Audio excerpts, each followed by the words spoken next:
il y aurait apparemment une vague de négrophobie. Une vague, dit-on, qui s'abat sur le peuple noir. Et ça me fait toujours sourire de voir les gens choqués. Chaque fois quelque chose qui arrive. C'est comme si on vivait, je ne sais pas, il y a une courbe très intéressante de notre peuple. On est choqué, on est choqué, on est choqué, on est choqué. Et quand on est choqué, là, on est dans le bavardage, les commentaires, ça fuse sur les réseaux sociaux. Après, on redescend. Ça redescend, ça redescend, ça redescend. Après, notre événement arrive, on est choqué, on est choqué, on est choqué, on est choqué, on en a marre, on en a marre, on en a marre, on est choqué, on est choqué, on est choqué, on est choqué. Après, ça redescend, ça redescend, ça redescend. C'est ainsi. C'est ainsi. Depuis le mouvement des Noirs ici aux États-Unis, qui bouge quand même, parce qu'au moins les Noirs américains font beaucoup de choses que nous, les francophones africains et des îles, ne faisons pas. Les Africains, généralement, ne faisons pas. Je pense que tout le monde a suivi l'affaire du livreur, là, Domino's, en France, qui s'est fait traiter de je sais pas trop quoi. Et les gens sont choqués. On est choqués dans l'inaction. On se moque de nous, hein, les gars. Bref, c'est très intéressant parce que le thème d'aujourd'hui est plus ou moins lié à ça. On va parler des habitudes toxiques qui nuisent à notre succès dans la vie. Notre succès individuel et notre succès en tant que communauté. Bien que ce sont des habitudes qu'on retrouve pratiquement chez tous les êtres humains, il y a certaines habitudes qui sont vraiment ciblées, noires. On va parler de ça aujourd'hui, ok? On va parler de 5 habitudes toxiques qui nous limitent dans la vie. Et on va tacler de ça, on va parler des problèmes qu'on a dans la communauté, vaguement, hein, parce que je ne suis pas trop dans le bavardage. On va plus parler des solutions. Donc ceux qui sont là pour juste avoir les habitudes toxiques et ne pas les changer après, c'est pas le bon endroit, ok? Venez suivre les habitudes toxiques. Sachez que on est malade, il y a un problème, on s'intoxique nous-mêmes, mais sachant également qu'une fois qu'on comprend qu'on est intoxiqué, qu'on peut changer, on peut revirer la barre, Et si vous n'êtes pas noir, vous suivez cette vidéo-ci, ça s'applique également dans vos vies. Bien que vous soyez sur une chaîne panafricaine, bienvenue si vous êtes panafricain. Voilà. On va lancer le tout comme d'habitude après le jingle, n'est-ce pas? Stay tuned.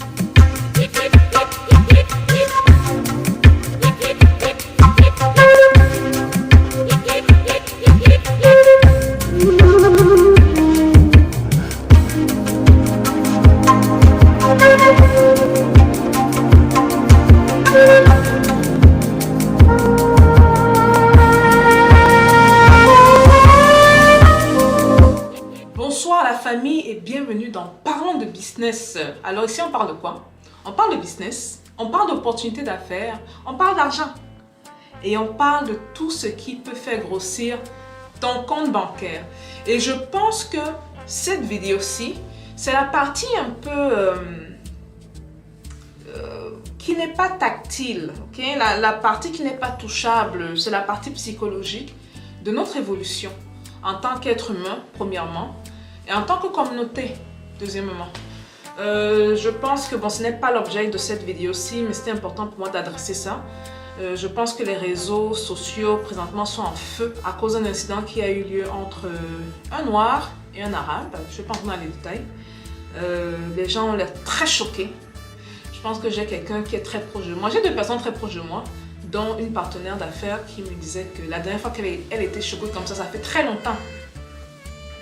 Bon, je n'ai rien dit parce que je vous promets que quand vous avez vu des atrocités, certaines atrocités en Afrique, ça c'est rien. Ça, rien. Et quand je parle d'atrocité, je parle de la mort. Ça c'est le petit frère. Maintenant la question à se poser c'est que bon, une fois qu'on a été choqué, qu'est-ce qu'on fait après? On est choqué, puis quoi, Donc on va parler de 5 habitudes toxiques. La première habitude risque de prendre les gens un peu de manière inattendue. La toute première, parce que je pense que ça colle vraiment parfaitement très bien dans ce cas-ci.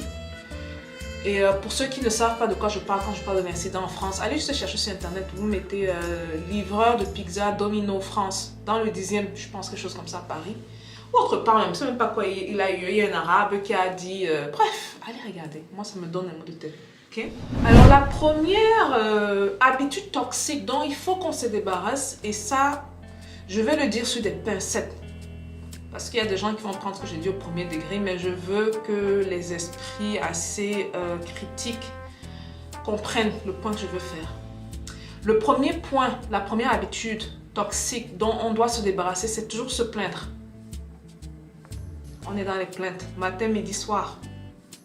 Et je pense que vous connaissez déjà mon fameux adage. Les plaintes et les opinions ne changent que dalle, ça ne change pas le monde. Niet. Ça fait des centaines d'années on se plaint.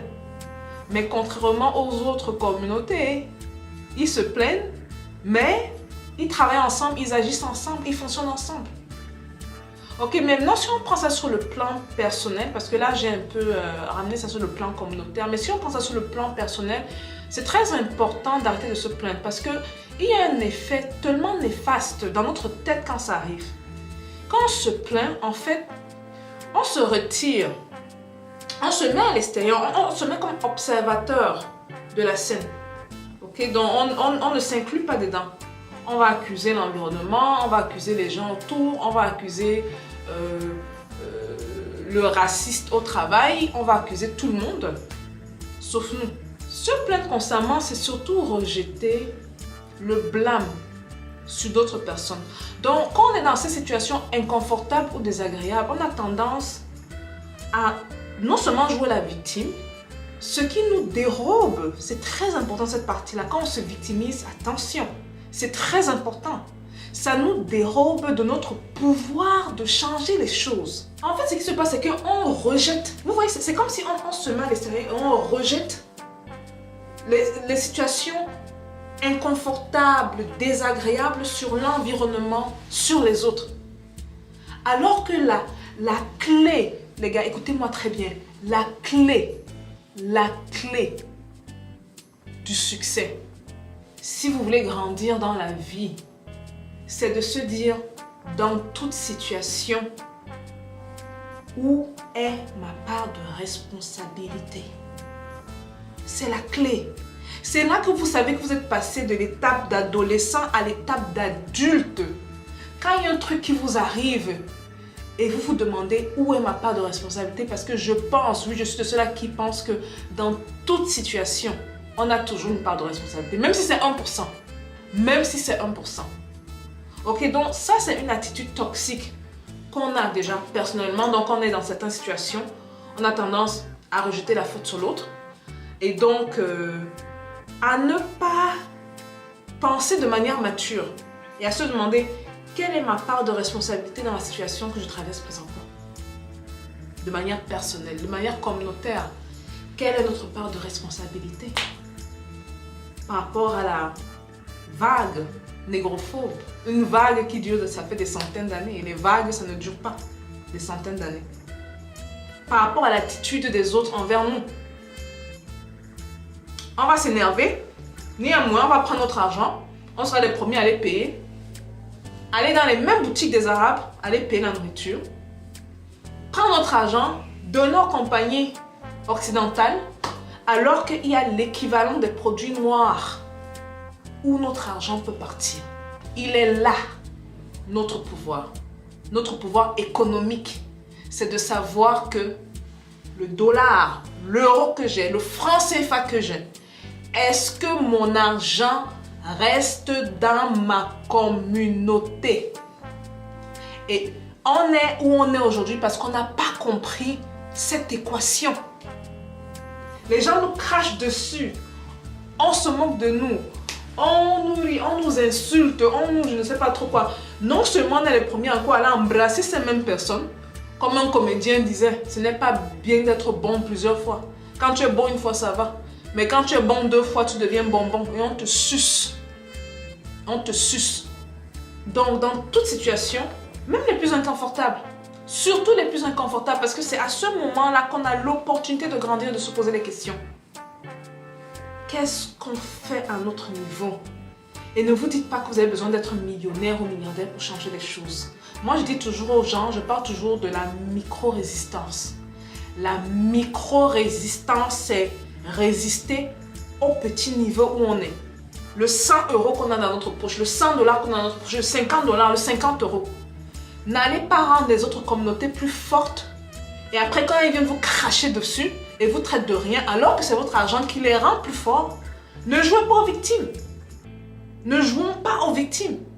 Parce que nous sommes la vraie raison principale pour laquelle ils nous traitent comme ça. Ok, donc là, je me suis un peu égarée sur le côté communautaire. Mais je voulais en profiter pour faire passer un message. Je suis sûre qu'il y a d'autres personnes qui vont regarder cette vidéo quand il y aura un autre incident.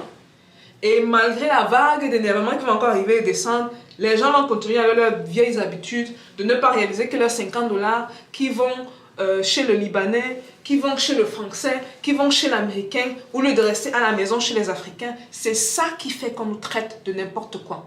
Chacun d'entre nous est responsable. Chacun d'entre nous est responsable. Donc ça, c'était sur le plan communautaire. Je pense que ce sera le point le plus... L'habitude toxique, c'est une habitude toxique qui nous limite dans notre progrès. Sur le plan individuel, j'ai pris l'exemple, et sur le plan communautaire également. Donc il faut que ça change.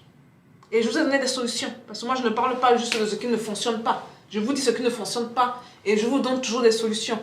Et je vous donne des solutions que j'applique très souvent dans ma propre vie. Et je vois la grosse différence. Déjà ici aux États-Unis, ils sont de plus en plus communautaires. Vous voyez la grosse différence. La grosse différence. Et les Noirs qui ont réussi, mais ce n'est même pas un problème de Noirs à ce niveau-là, du point de vue personnel. La plupart de ceux qui ont réussi se sont débarrassés de cette habitude toxique parce qu'ils ont compris que ça n'aide pas. C'est tout l'inverse. Donc au lieu de suivre le flot et d'être comme tout le monde, hey, j'ai cette situation qui arrive, que se passe-t-il? Où est ma part de responsabilité? Et c'est là que notre pouvoir est. Une fois qu'on se dit, cette situation, pourquoi est-ce que je suis dans cette situation? Pourquoi est-ce que mes finances, ça ne fonctionne pas? Où est ma part de responsabilité? Pourquoi est-ce qu'au travail, on me regarde toujours de travers? Où est ma part de responsabilité? Pourquoi est-ce qu'en tant que communauté noire, on nous met toujours au bas de la pyramide? Où est notre part de responsabilité? La deuxième habitude toxique, et là on revient de manière personnelle, parce que je pense que la première habitude c'était plus, je voulais couvrir l'aspect communautaire, mais sinon cette vidéo c'est surtout par rapport aux habitudes personnelles. Habitude toxique, c'est la deuxième habitude que je vais dire, dont j'ai été victime pendant un bon bout de temps. C'était comparer ma vie à celle des autres. Je pense que c'était une des erreurs, c'est même pas une habitude toxique, ça a failli être fatal. Parce que je me limitais aux résultats de certaines autres personnes. Alors qu'aujourd'hui, j'ai fait peut-être 100 fois, 200, 300, 400 fois plus que les personnes. Aujourd'hui. Vous voyez donc, il faut qu'on évite de se comparer aux autres. Ça, c'est très mauvais. Ouh là là là là là là. C'est tellement toxique que je pense que c'est comme si on prend notre houe et qu'on creuse notre tombe. On a, pas la houe là, la pioche. On creuse notre tombe. Le problème avec se comparer avec les autres, c'est que on oublie qu'on n'est pas comparable du tout. On vient de milieux différents. On a une éducation différente, on a une famille différente, on a eu des influences différentes, on évolue avec des personnes différentes autour de nous. Donc, bon, c'est un peu comme si tu arrives dans le monde animal et tu dis que bon, je veux comparer un poisson avec un buffle. Ça ne se fait pas. Okay, le poisson a sa force, le buffle a sa force. Ou je veux comparer un papillon très élégant et délicat, un papillon avec un serpent. Très flexible et adaptable, ça n'a rien à voir. Rien à voir. Donc, comprenons que, c'est une toute petite analogie juste pour nous dire que se comparer à l'autre, c'est comme pour dire que on a tous ces affaires de commun. Et même dans une famille, il ne faut pas se comparer avec son frère ou sa soeur parce que chacun d'entre vous est venu avec quelque chose de particulier. Moi, j'ai ma grande soeur que vous aurez sûrement l'occasion de voir sur la chaîne. C'est quelqu'un de tellement calme, c'est le genre, comment on dit la force tranquille. C'est-à-dire que son genre de force intérieure est ridicule. C'est ridicule, les gars. Et ça, c'est sa force. On est du même ventre pourtant. On a les mêmes parents. On est nés du même ventre. On est sortis de la même personne. Hein. Donc se comparer avec par exemple ses frères, ses amis et tout, c'est une perte de temps les gars. Oh. Moi souvent ce que j'aime dire aux gens, solution une fois de plus, c'est essayer de s'inspirer les uns des autres, ok? L'inspiration ramène une énergie tellement plus positive. Tu vas regarder ton collègue, tu vas regarder ton frère, tu vas regarder ta soeur et la personne t'inspire. Et tu compares les différences. Par exemple, tu vas te rendre compte, oh, telle personne est plus éloquente. Telle personne s'habille mieux. Donc, tu comprends, vous voyez, tu t'inspires. Tu piques un peu à gauche, waouh, ok, elle s'habille mieux. J'ai remarqué qu'elle match les couleurs. Tu peux même te rapprocher de la personne et poser des questions. Oh, j'ai remarqué que tu t'habilles de manière élégante. Quel est ton secret? Ok, oh, d'où vient ton éloquence? Ce genre de truc. Donc, s'inspirer. Et en s'inspirant, ce qui se passe, c'est que si tu étais à une note de 8 sur 10, pour te permettre d'arriver à un de 10 sur 10, tu vas aller chercher les éléments à gauche et à droite pour te permettre de monter et d'être une meilleure version de toi. Alors que quand tu te compares, c'est comme si tu as un rapport de force avec l'autre. Tu es tout le temps comme ça, rapport de force. Tout le temps comme ça. Pourquoi lui? Pourquoi pas moi? Pourquoi pas? Pourquoi? Et ça suscite des sentiments négatifs, très négatifs. Moi, j'ai eu ça quand j'étais encore étudiante. En finance à l'université et il y avait une camarade là, c'était une blanche mais elle me sortait pas les trous du nez, je sais pas trop pourquoi là. C'était pas qu'elle n'était pas, je pense pas qu'elle était raciste, je pense plus qu'elle était un peu il y avait des problèmes de il y avait plus des problèmes de confiance en elle-même et on s'accrochait pratiquement hein, pratiquement, je pense on suivait le même cours de économie et compta. Oh, c'était non, c'était la finance de marché, les cours de finance de marché. Et c'est comme si elle trouvait toujours, au début en tout cas, elle trouvait toujours quelque chose à redire. Quand je posais des questions, ça rétorquait que, yeah, but it's actually not like that, it's something. Elle me sortait par les trous du nez, pour vous dire la vérité. Elle me sortait par les trous du nez. Et nous, dans notre famille, on a le sang chaud. Ne me voyez pas comme ça, arrête et tout. On a le sang chaud, les gars. On a le sang chaud chez nous. Donc, de voir ça, et c'était mes dernières années universitaires, donc je sortais un peu de ma torpeur, où je voyais à tout prix le blanc comme étant waouh. Ça, je vous dis, hein, j'étais une bonne aliénée quand je suis arrivée ici, mais ça ne m'empêchait pas de parler. Hein. Mais quand je rentrais dans ma chambre, j'étais du genre que oui, mais sûrement, regarde, c'est tout ce qu'ils ont fait, regarde, vraiment, ils sont mieux que nous.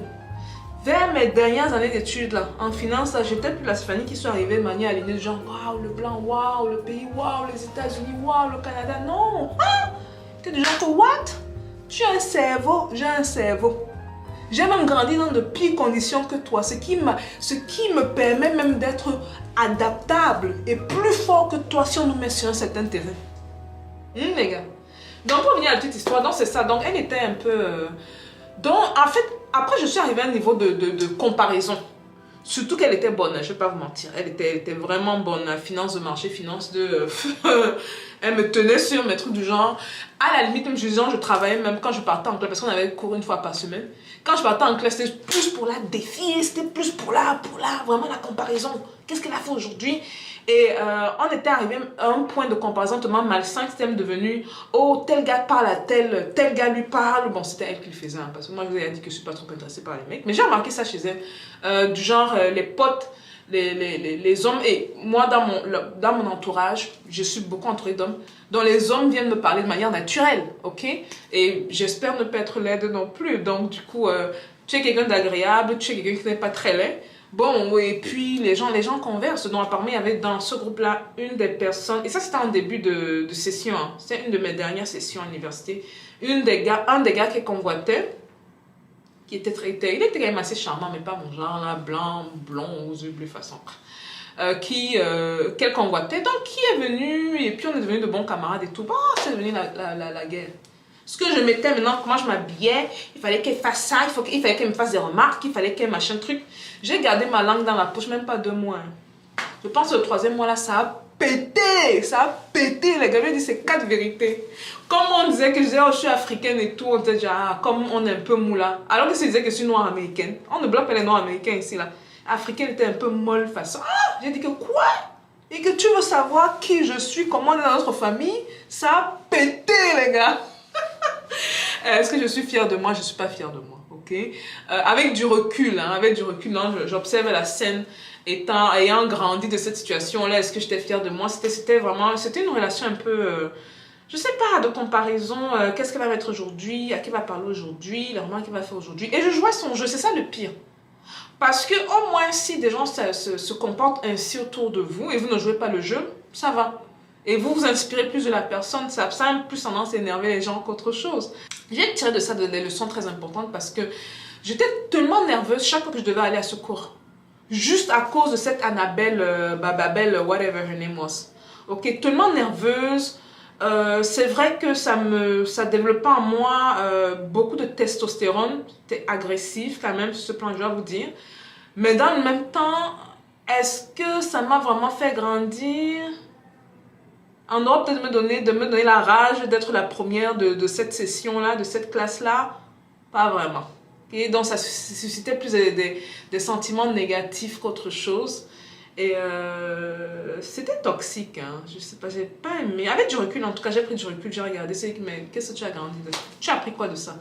Et vous connaissez la question phare, hein, ça ne donne pas l'argent. Pourquoi te stresser? Mais bon, c'était l'époque étudiantiste, hein, donc on va faire une exception, Donc la troisième habitude toxique dont il faut se débarrasser, c'est des personnes toxiques autour de soi. Ok, je pense que ça c'est un adage que la plupart des gens connaissent. Vous êtes la moyenne des 5 personnes qui vous entourent.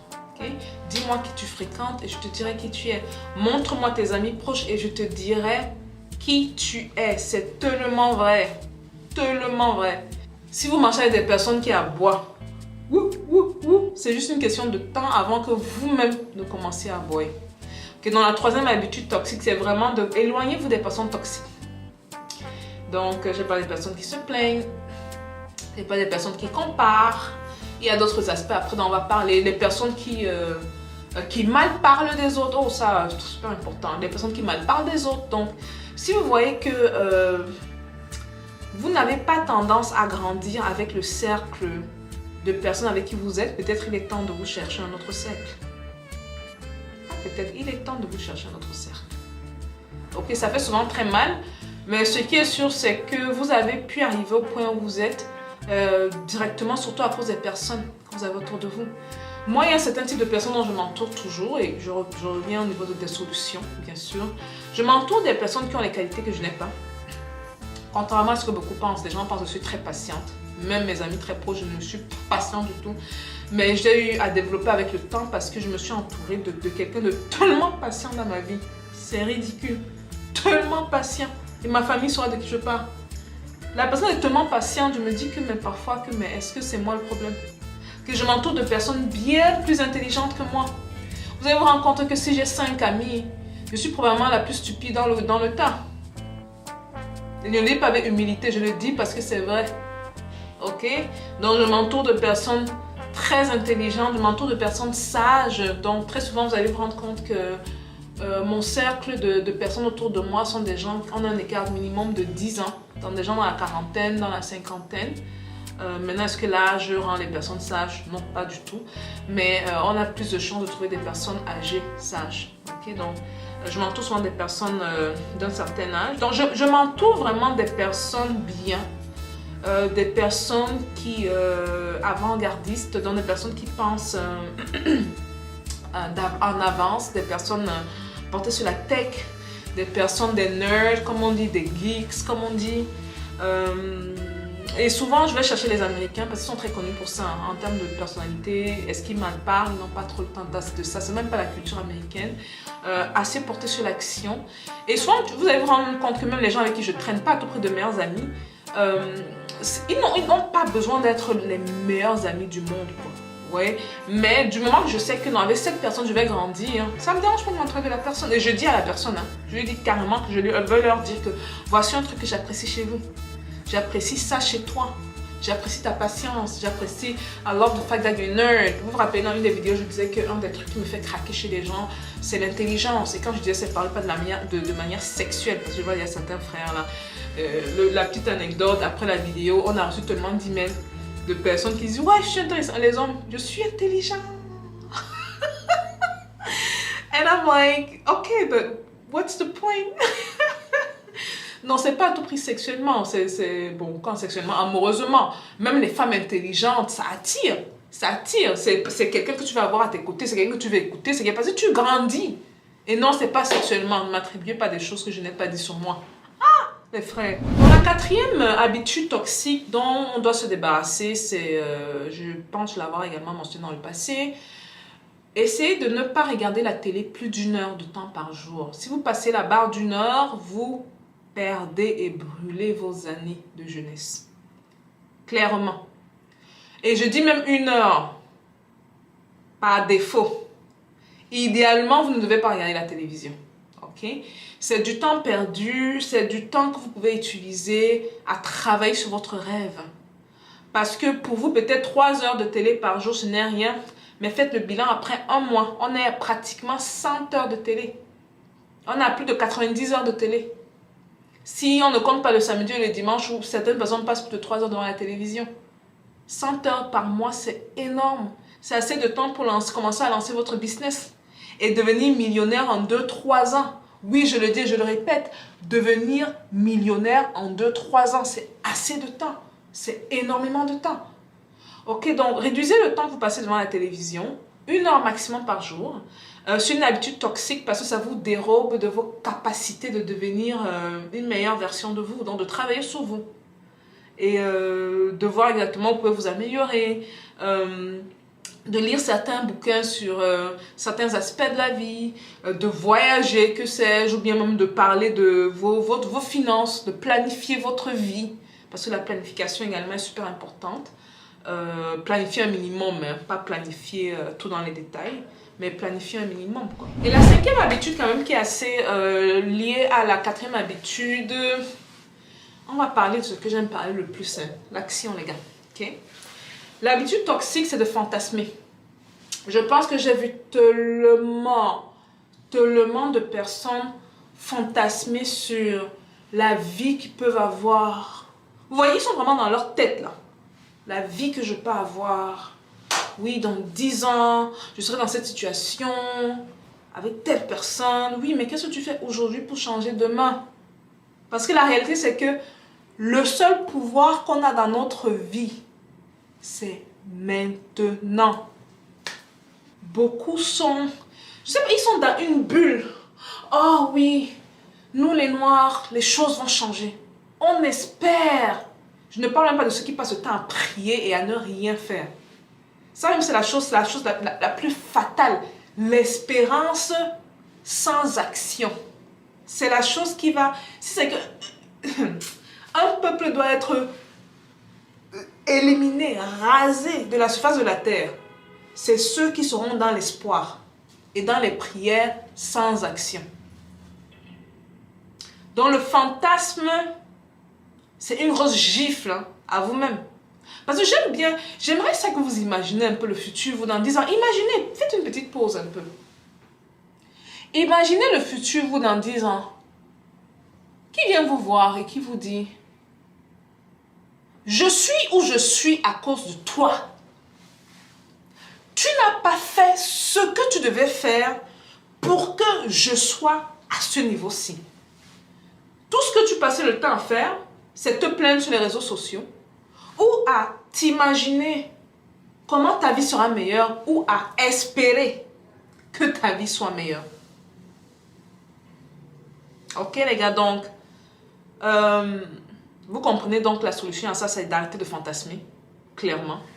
Parce que ceux qui fantasment sont dans leur tête et la vie n'est pas dans la tête, la vie c'est à l'extérieur. Okay?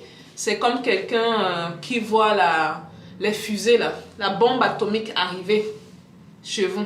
Vous êtes là, sur place. Non, ça va aller, je serai protégé, ça va aller. Mon frère, la bombe atomique est en train d'arriver, tu dis que ça va aller. Cours! Oh moi tu as 2 pieds. Cours! Donc ce qu'il faut comprendre avec le fantasme, c'est que ça paralyse et ça anesthésie toutes tes capacités de te réaliser.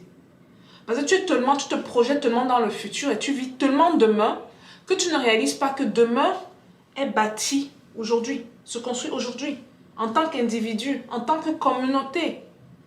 le petit 5 $, 10 $ qu'on laisse dans la communauté en allant buy black, en payant les produits de noirs. Ça construit une communauté plus forte demain. On a eu plusieurs exemples dans l'histoire. On en a eu plusieurs. Et de plus en plus, les Noirs américains comprennent ça. Mais est-ce que nous serons à la traîne? Et comme beaucoup d'entre nous avons tendance à idéaliser ces Noirs américains, est-ce qu'on va attendre, comme d'habitude, ceux qui ont été arrachés de leur terre et amenés ici de force? Ils sont passés par tout ce traumatisme, mais c'est eux qui se rebâtissent. Et je ne dis pas que chez nous, la vie était belle. Hein. Chacun a eu son combat. Mais ce qui est sûr, c'est que c'est mieux de mener ton combat sur ta terre natale et sur la terre de tes ancêtres que sur une terre étrangère où tu n'as aucun repère du tout, zéro repère. Mais ils se refont, ils se rebâtissent.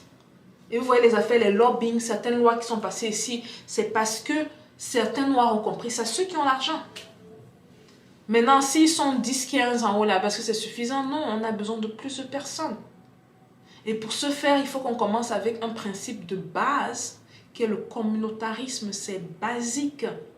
Mon argent reste dans ma communauté. Mon argent reste dans ma communauté. Noir, noir, noir, noir. Bon, c'est un peu tout pour aujourd'hui. Vous voyez que je ne suis pas du mal, mon énergie est un peu basse aujourd'hui, mais c'est parce qu'on est dans la phase stratégique. Là, on pense, on ne peut pas être tout le temps high, high, high, high, high. On a parlé de 5 habitudes toxiques dont il faut se débarrasser. Et on a parlé de ce qu'il faut faire à la place. Parce que ce n'est pas juste une question de retirer une habitude. Hein. On la remplace. Si on arrête de faire une chose, il faut faire autre chose. Donc, j'ai donné les alternatives. Et j'espère que cette vidéo sera un appel à tous les frères et sœurs de la communauté de commencer à travailler sur nous. Parce que la réalité, c'est que oui, c'est bien d'évoluer en communauté, mais c'est mieux d'avoir des esprits sains qui fonctionnent ensemble. Donc, comme d'habitude, vous allez vous rendre compte que ça commence toujours par chacun d'entre nous. Travaillons sur nous, soyons sains, afin d'avoir une communauté forte. Pour que quelqu'un de l'extérieur vienne facilement nous briser, il faut que déjà de l'intérieur, il y ait des failles, il y ait un bris. Donc, travaillons d'abord sur nous. Et parallèlement, pour ceux qui sont déjà prêts, fonctionnons en communauté. Pour ceux qui ne sont pas prêts, lancez des petits mouvements de micro-résistance et travaillez sur vous. Travaillons sur nous. Notre dollar va où? Ce sont quoi les attitudes toxiques qui me limitent financièrement, qui me limitent dans mon couple, qui me limitent dans mes relations amicales, qui me limitent dans mes relations professionnelles? Et une fois qu'on a fait le diagnostic, c'est très facile de régler le problème. Voilà un peu tout pour la vidéo. Comme d'habitude, pouce bleu, on partage massivement et à plus tard. Peace out.